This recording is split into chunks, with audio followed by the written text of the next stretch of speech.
Welcome to our Gifts of God program, our Sunday talk, our Sunday gathering. I'm so glad to have you here with us. I wanted to start with this prayer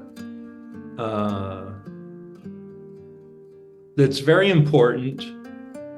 It's probably the crux of the whole work to do with the Course in Miracles. It's from lesson 78. Can you all see that? Let me behold my Savior in this one.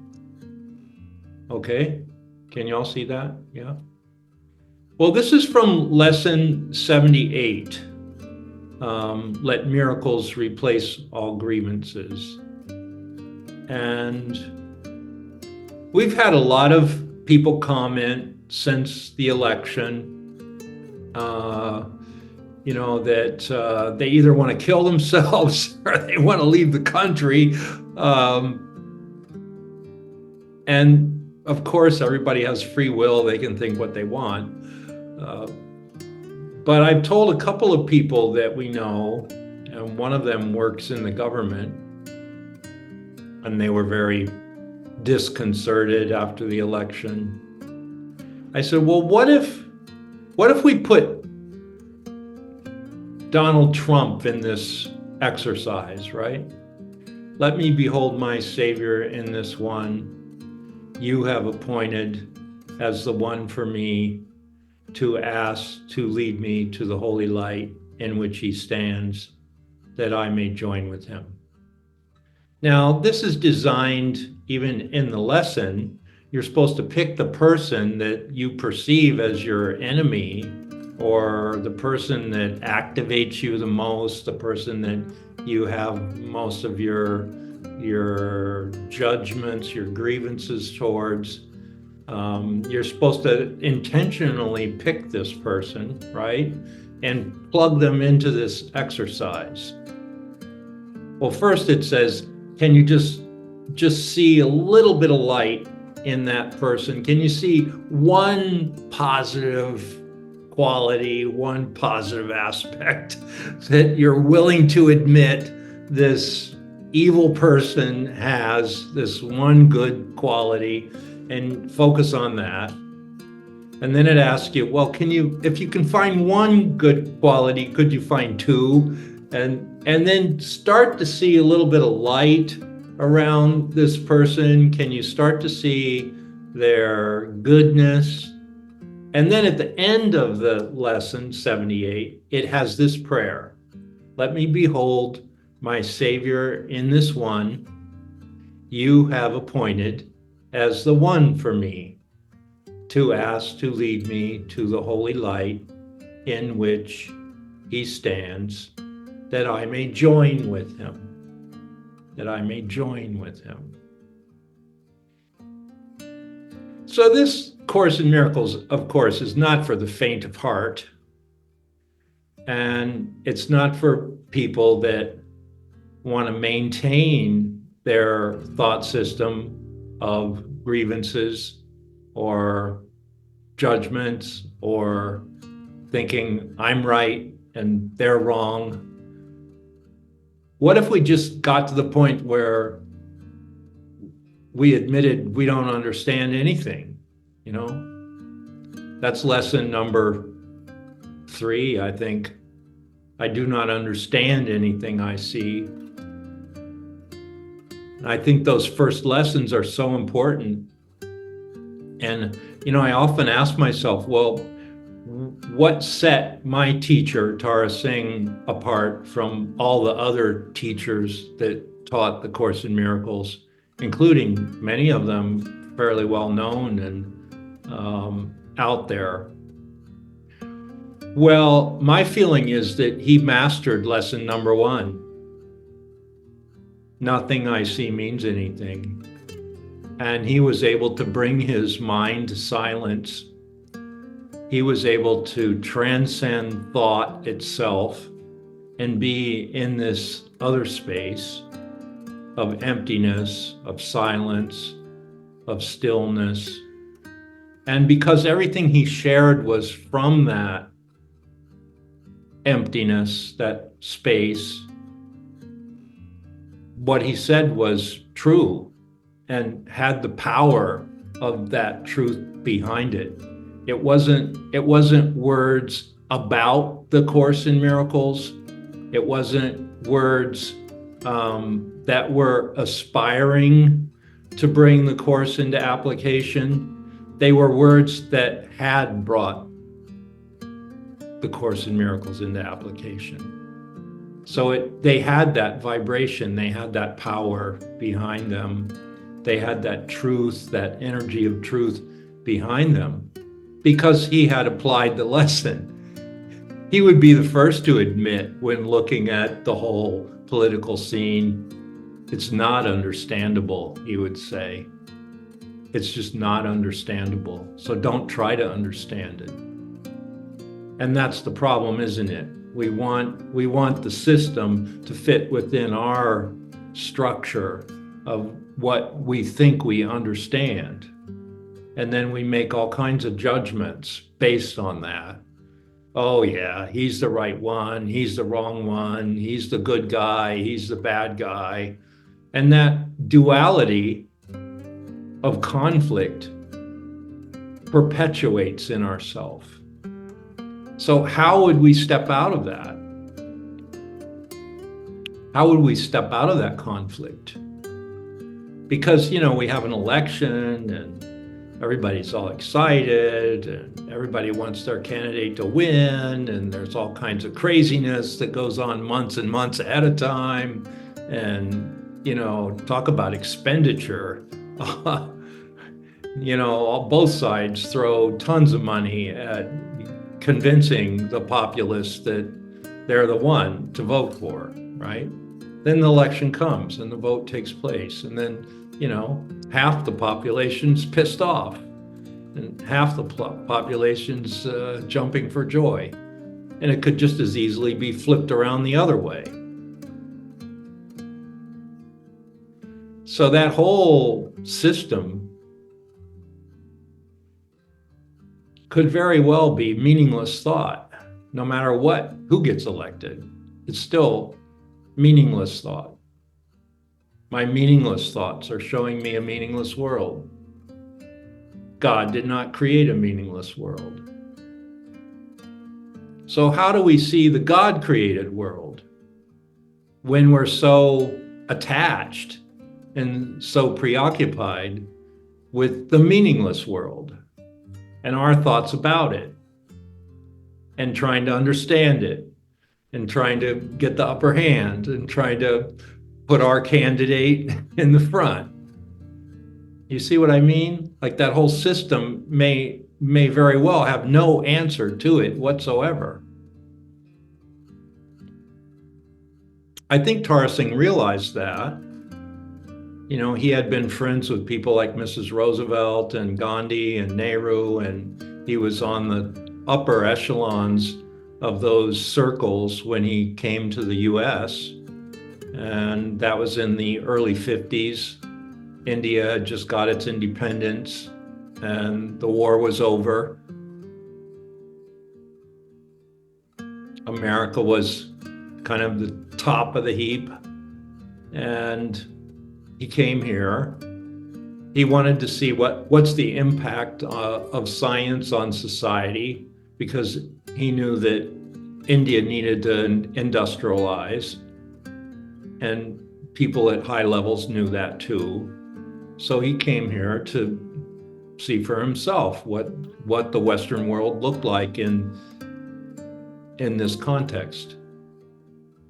So then he met those high people, because he was already in those circles. It was not hard for him to meet those people. But then he met Krishnamurti, who he didn't really even want to meet. His friends said, "Oh, come hear this guy talk." He was in New York. And Tara Singh said, "I'm finished with Indian gurus. Forget it. India needs to industrialize and get with it and get caught up and be in the Western model. It's a democracy, and we need to build dams. We don't need another Indian guru." So, the friend convinced him.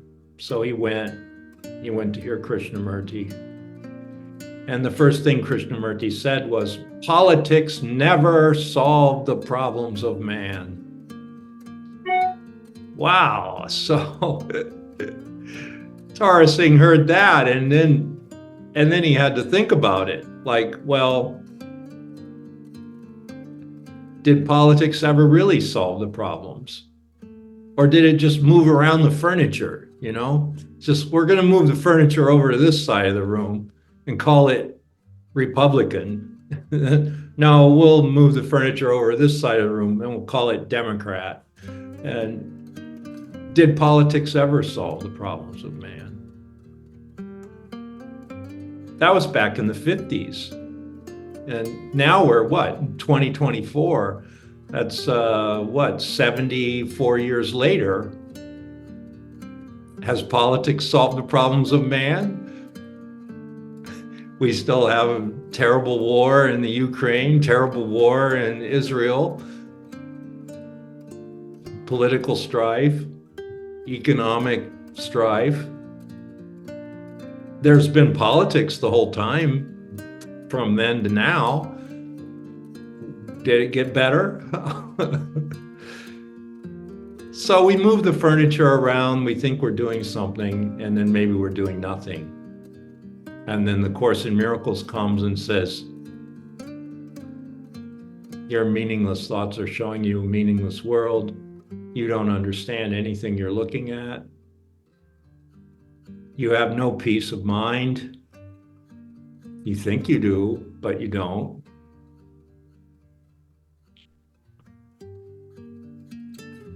And it gives us a direction, an option, a choice to make. Can we make it? Can we make it? Heaven is the decision we must make, it says. What is a decision? Have we ever made one? We've had a lot of choices. We've had a lot of, oh, I'd rather do this than I'd rather do that. We've done a lot of that in our life. But have we ever made this decision? This one decision. Heaven is the decision I must make.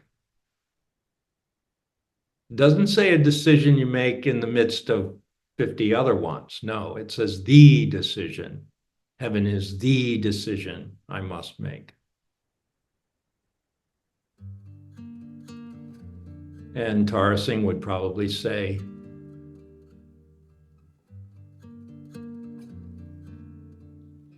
I made the decision and I never went back.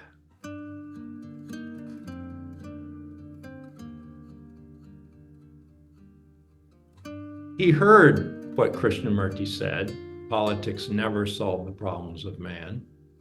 And he said he was like in a trance for a couple of weeks. He was in New York City, and for the first couple of days, all he could do was walk around kind of in a daze in Central Park. And then he realized, well, he's got all these friends, ambassadors and Mrs. Roosevelt and people in the UN, and you know, his whole social life was geared around that. And then in 1 second, it's like Krishnamurti just pulled the rug out from under him, and he didn't have any of that so-called security anymore, you know. But he allowed himself to be in that discombobulated state, I think. And you have to say, well, yes, it was disconcerting, but he allowed that truth to come in and turn his world upside down.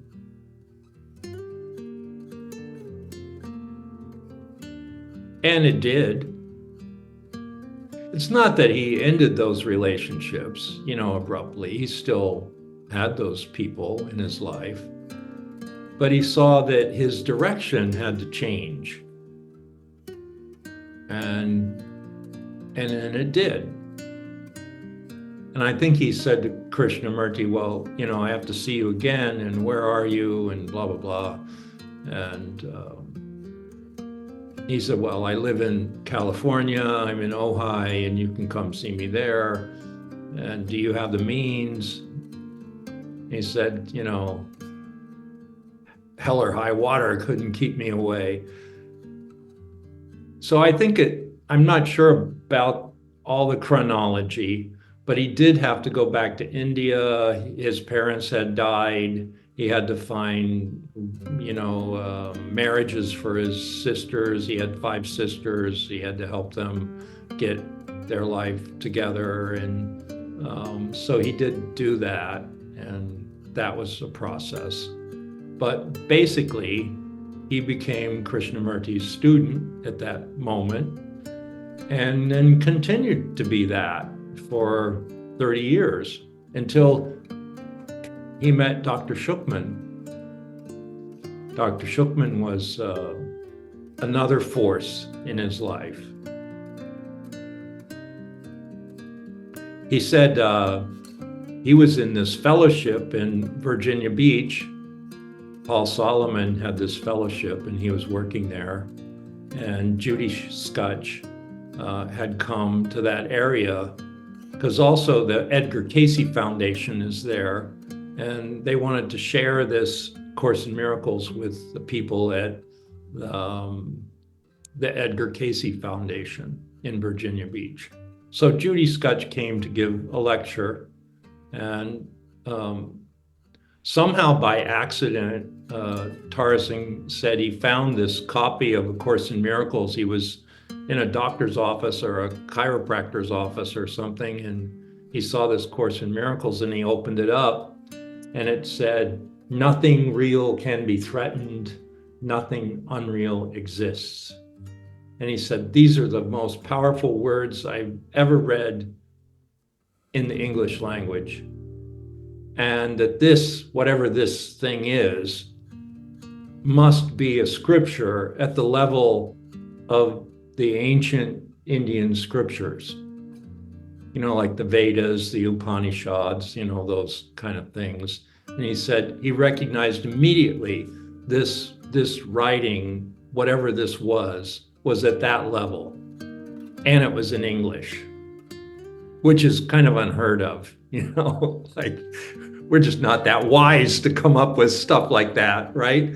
So anyhow, here it was, and staring him in the face, and he was like, wow, this is unbelievable. And then he found out this lady was coming to give this talk on the very same thing, Judy Skutch, who was the publisher. So she came and gave her lecture and talked about this lady. I don't even know if she used her name, Dr. Shukman. I think she referred to her as this lady who scribed the book, right? And then afterwards, Tara Singh went up and said, this lady you're talking about, she must be quite a special lady. And do you think I could meet her? And Judy said, I don't know. She's a difficult person. I don't know if you could. And he was kind of persistent. And Judy was like, well, okay, if you come on such and such a day to New York, here's my apartment address, and she'll be there. So you can meet her there. So she arranged it. He went.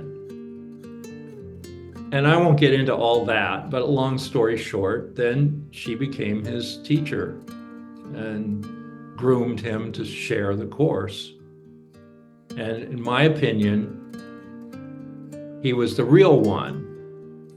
Not that the other ones didn't have their function. I'm not saying that. There were a whole lot of different people who shared the Course at that time where it first came in, and they were very important to the work, essential to the work. They had to be there doing what they were doing. But there was this other relationship that Tara Singh had with Dr. Shukman that no one else had. And I think that it was primed by the fact that he had been a student of Krishnamurti's for 25, 30 years. And he had spent these years in silence under Krishnamurti's tutelage. And then when he came out of the silence, Krishnamurti said, well, now you have it. How do you want to express it? This stillness of the peace of God, right? This inner quiet, this inner, almost a renunciation of thought itself. It's like your mind is beyond the very thought structure that we think of as something that puts the mind together, right? So the mind is something even beyond that. And to get beyond that, you have to silence thought. And Tara Singh had done that. And that's where the Course in Miracles starts. Nothing I see means anything. I don't understand anything. These thoughts don't mean anything. My thoughts don't mean anything. My thoughts are engendering fear, showing me a meaningless world, in conflict all the time. Well, turn on the TV and tell me you don't see conflict all the time, right? It's all about conflict. Well, who's at peace? We can talk about peace, but who is at peace? That's perhaps a state of being only realized in the absence of thought. Well, who has stopped their thought? Who has quieted their mind? Have we? You see, this is a very deep question that the Course puts to us almost in every lesson, every lesson. Chips away, chips away, chips away. So that's the preamble to this talk today. But what I really want to talk about is God's peace and joy. Lesson 105 says, God's peace and joy are mine.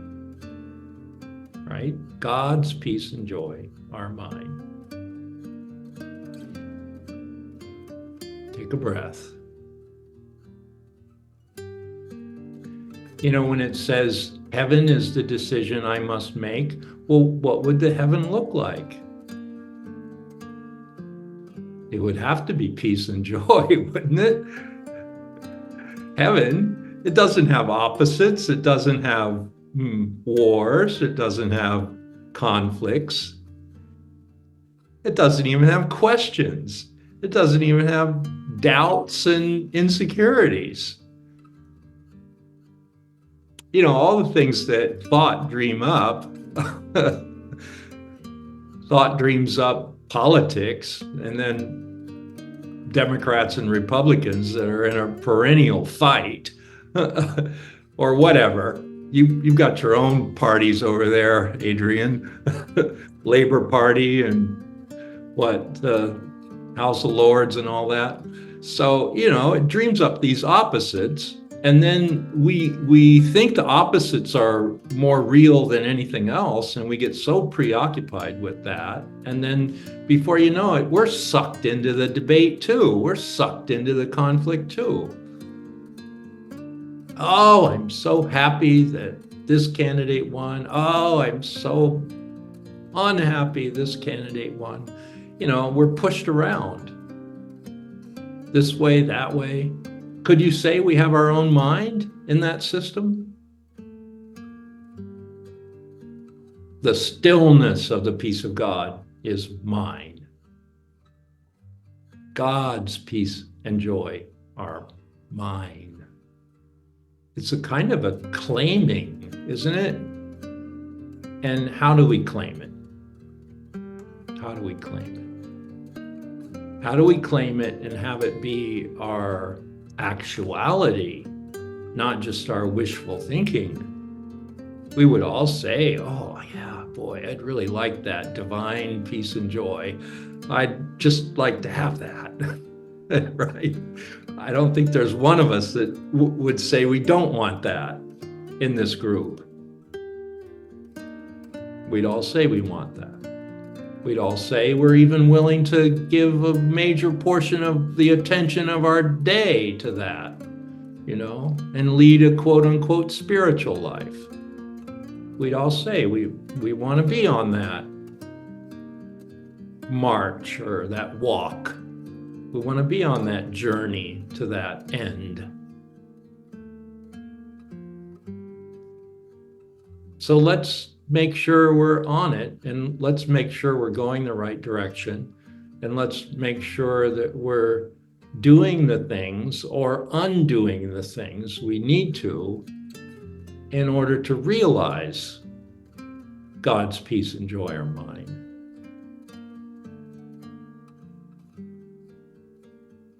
It's really the ultimate yoga, in my opinion. Like yoga means union. It means yoke. Like, when they put like the thing around the cow to lead it along, it's like the yoke, or it's the union around it. And it leads, and it's like one. It melds this with that. It's like a yoking. Yoke it together. Union, unite it together. Yoga.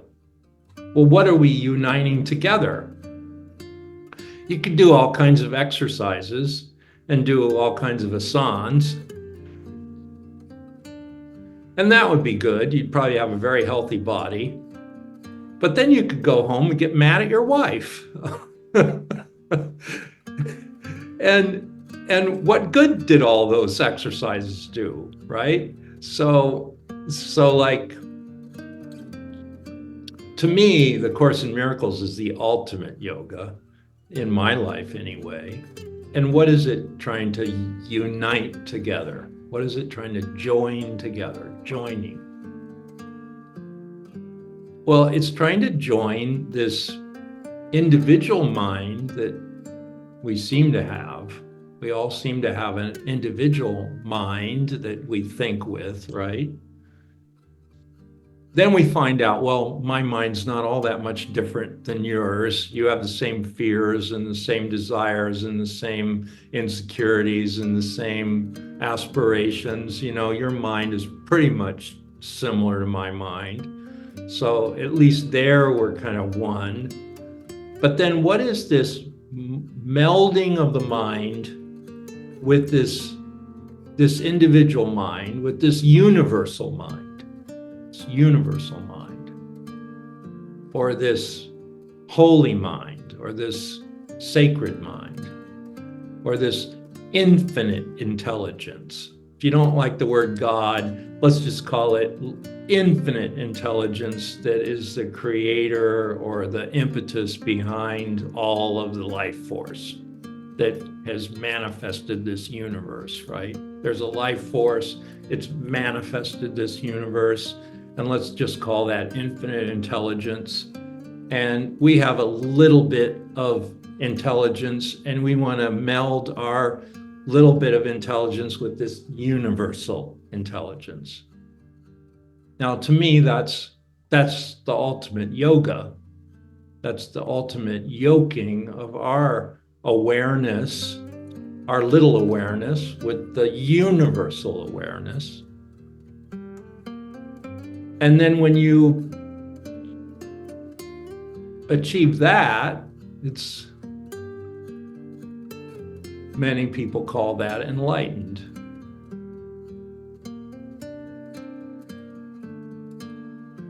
We'd probably all agree that a being that has that insight into the universal awareness would be somebody like an avatar, a spiritual master, someone who has risen into that dimension.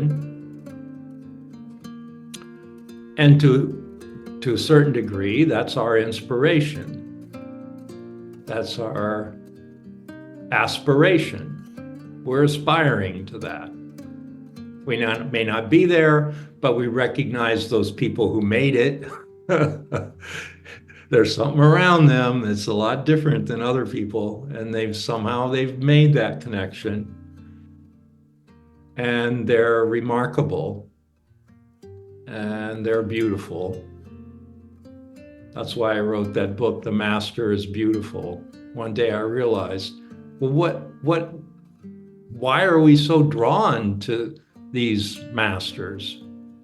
Well, because they're beautiful.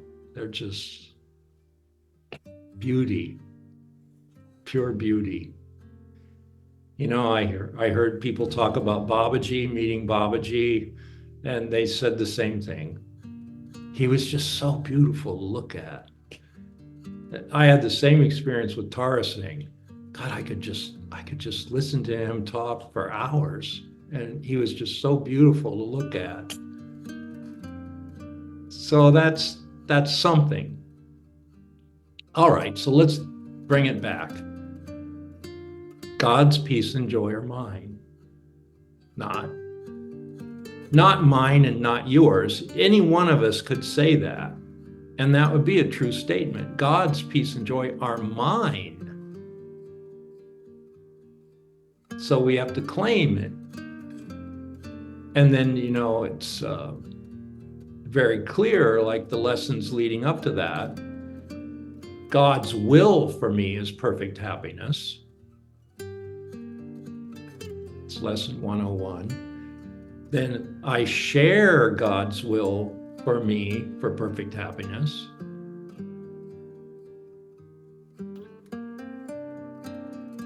God being love is also happiness. So love and happiness go together. God and love go together. So we're starting to get clear, these relationships, right? So there's a God, there's a will, and then there's only one will, and that will is for happiness. And then and then you have to share it to be aware of it. You have to extend it. God extends, you know, the being that's aware of the happiness extends the happiness. And then that extension is the love, and the love and the happiness are the same, and God and the love and the happiness are the same. So we're getting all these qualities, all these states of being together. So there's no separation. You can almost say, well, you can't really define love. You can't really define God. But you know that love and God and happiness and joy, they all go together now. You know, that's a big step. And then later on it says, well, God doesn't condemn anything. So there's no judgment, there's no punishment, there's no guilt, there's only innocence. There's only mistakes that can be corrected, but they're not worthy of you being guilty for. They're just mistakes to correct. So there's no guilt, there's no punishment, there's no hell. There's this energy. Its will is happiness. It extends, it shares, it gives, it's love. And then the next lesson's very interesting.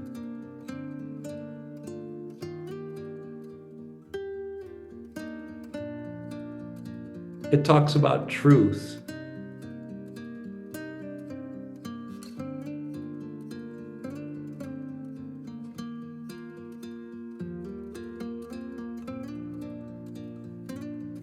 I seek but what belongs to me in truth. I seek but what belongs to me in truth. So I'm going to seek something. It's true. And the interesting part, it already belongs to you. So you're seeking for something that you already have, right?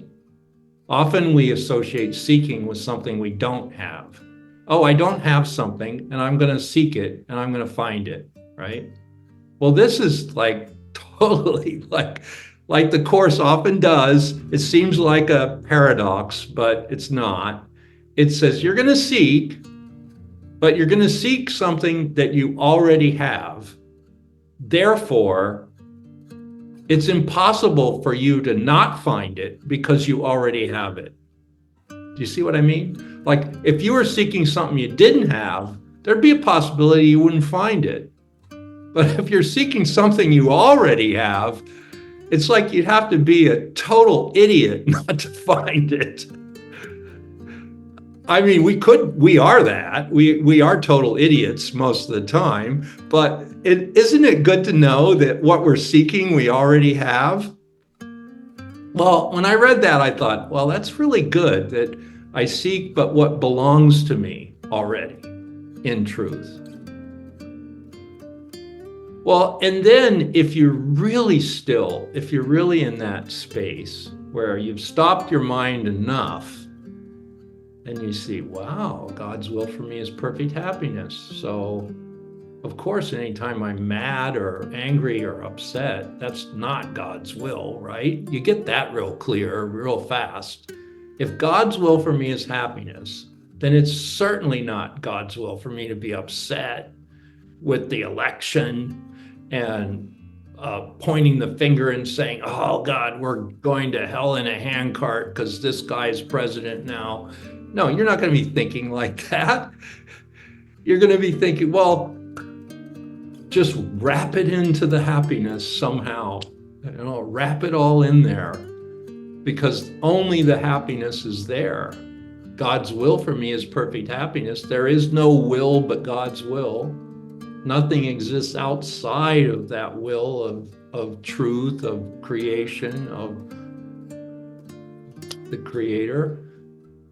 So I want to be with that. Therefore, I want to let go of all my judgments, all my conflicts, all my grievances, all my insecurities, all my attack thoughts, all my baloney. I want to let it go to be with the will of perfect happiness.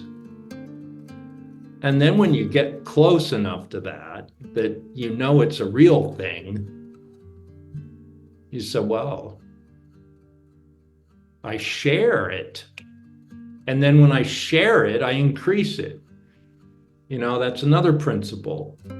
If you share something that's real, it increases. So if you're aware a little bit of the happiness and you share that happiness with others, you start to see you get more happy. People around you get more happy. So I share God's will for happiness for me. And then you see that whole action, you could call that love. God being love is also happiness. That whole action of sharing, extending, growing, expanding, that's the whole nature of the universe. God being love is also happiness, and then that sharing of that increases it.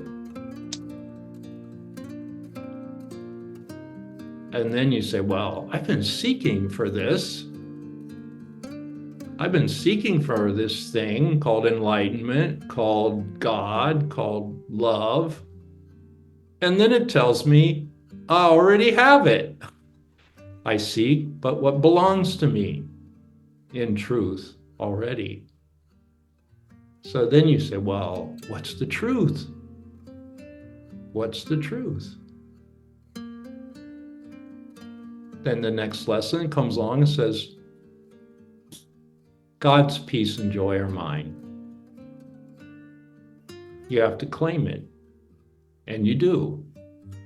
God's peace and joy are mine. They belong to me.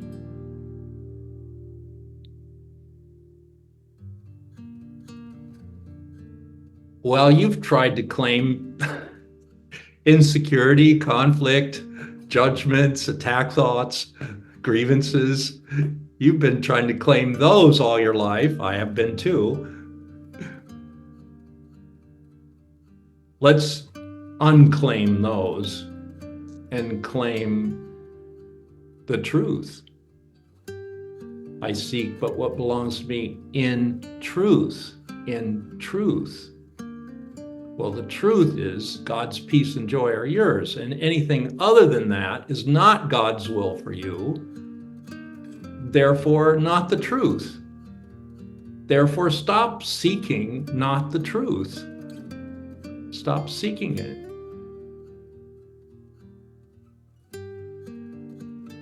So anyhow, you see all these things happening in the news now, and some of them are positive, some of them I don't know. But a lot of things are happening, a lot of shifts and this and that. And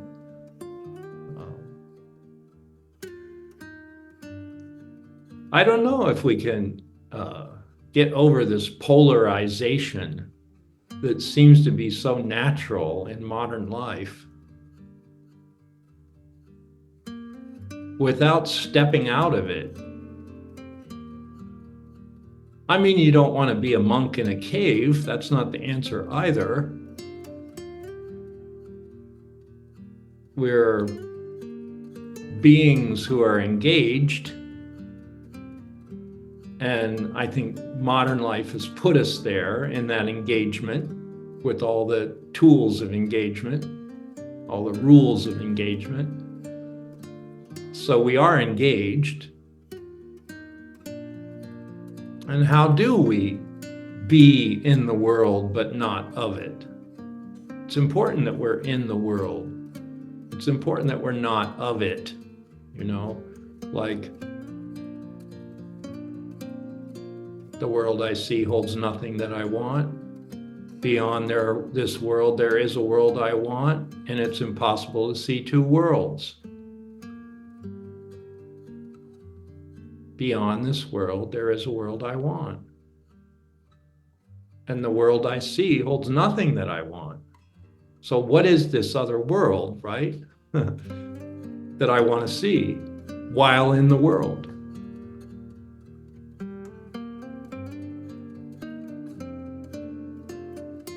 I don't think Jesus would run off to a cave. I mean, not that he hadn't been there. There's a lot of evidence that he spent time in India with the masters and did certain things and got certain lessons and teachings and et cetera, et cetera. There's even some mythology around the fact that Babaji was one of his teachers and shaved his head at some point. So it's not that the cave isn't important. The cave is important. And we have to give ourselves that space to be alone. Even Tara Singh spent 3 years in silence in his cave. That's important. But then Dr. Shukman said to him, "You've spent enough time in bliss. Get out there and get to work." So he couldn't go back to that. He had to be out there, engaged. And that's kind of where we find ourselves now, engaged. And it's a happy adventure. But how do we maintain the stillness of the peace of God is mine within the world whose general rules of engagement are conflict? So how do we engage with the world but not engage with the conflict? That's a tricky one. That's a real tricky one. And I'll tell you, it's trickier if you're sitting in my seat because, we're sort of considered teachers, right? So people want to hear what we have to say when things happen. And then something like this happens where Trump wins the election, and then everybody's there expecting you to bash Trump because you should be liberal like them, being who you are, a spiritual person. Well, and then all of a sudden you realize you can't say those things. You can't bash those people. Now you're in a predicament because everybody thinks, oh, you must be for Trump. How can you be for Trump and be spiritual? No, I'm not saying I'm for Trump, but I'm not for bashing. And, we started this talk with that, let me behold my Savior in this one. It's still applicable. You could put Trump in that lesson.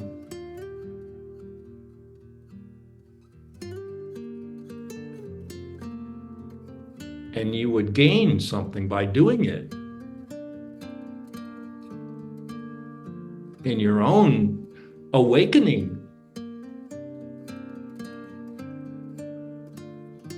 I was saying in the podcast today,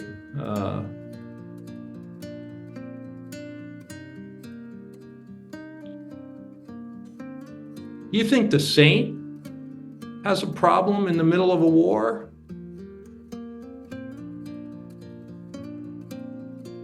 You think he's going to take sides and get involved and engage in the conflict? Now, there have been plenty of instances where there have been wars, and there have been saints right in the middle of them. So, do you think they're going to take a side?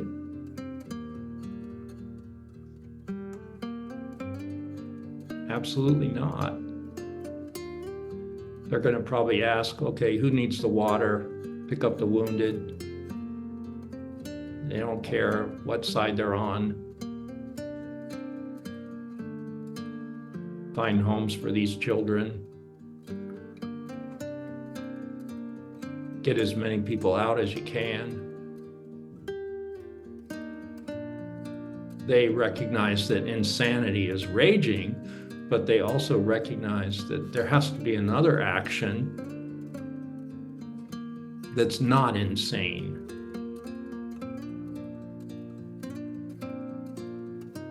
And that's what we represent. Whatever that action is, that's not insane, not in conflict,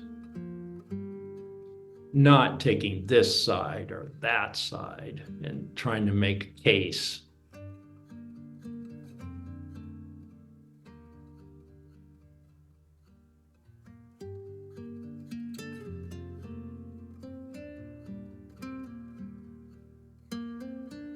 I think when we value peace above all else, we'll have it. When we value joy above all else, we'll be happy.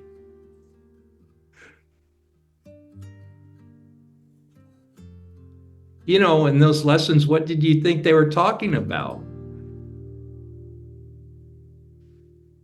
Above all else, I want to see. Above all else, I want to see things differently. 27 and 28.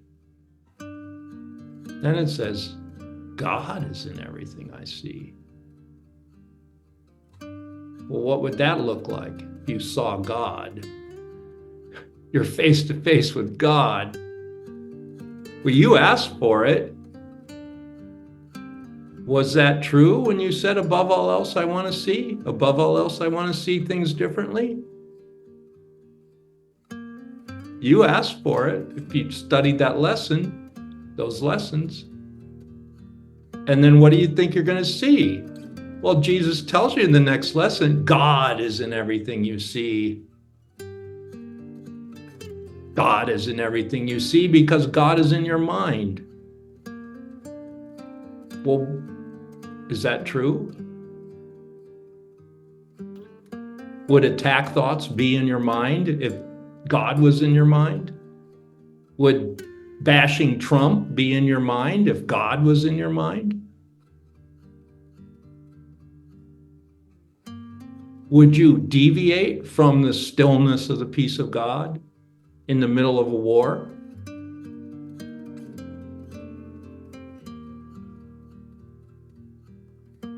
So you're seeing the seriousness of this thing called A Course in Miracles.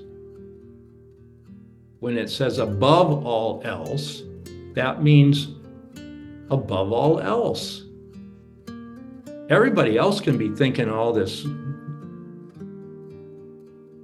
stuff. But above all that, you want to rise above all that. What do you want to see?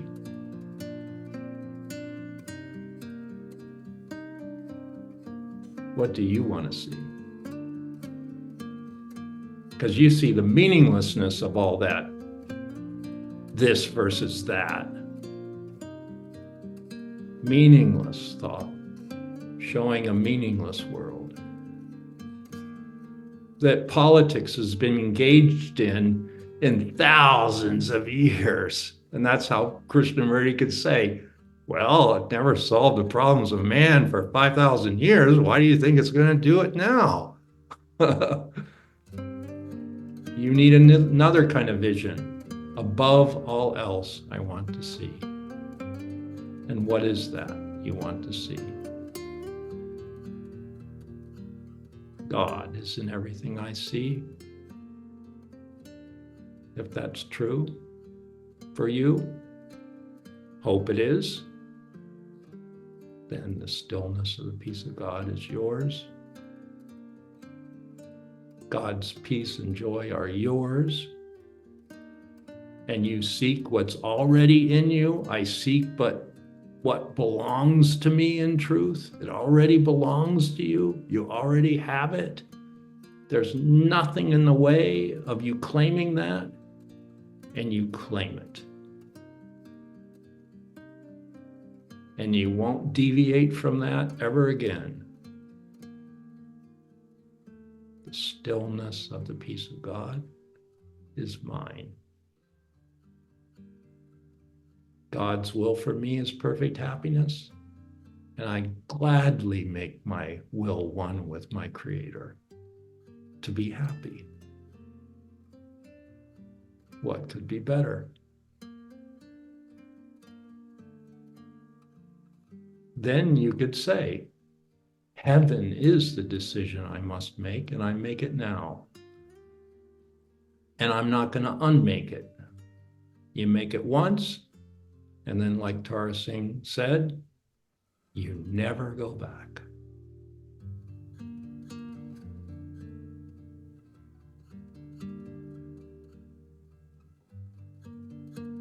Hey, you guys, it's 2:00 and I'm finished. So beautiful to be with you today. Thank you.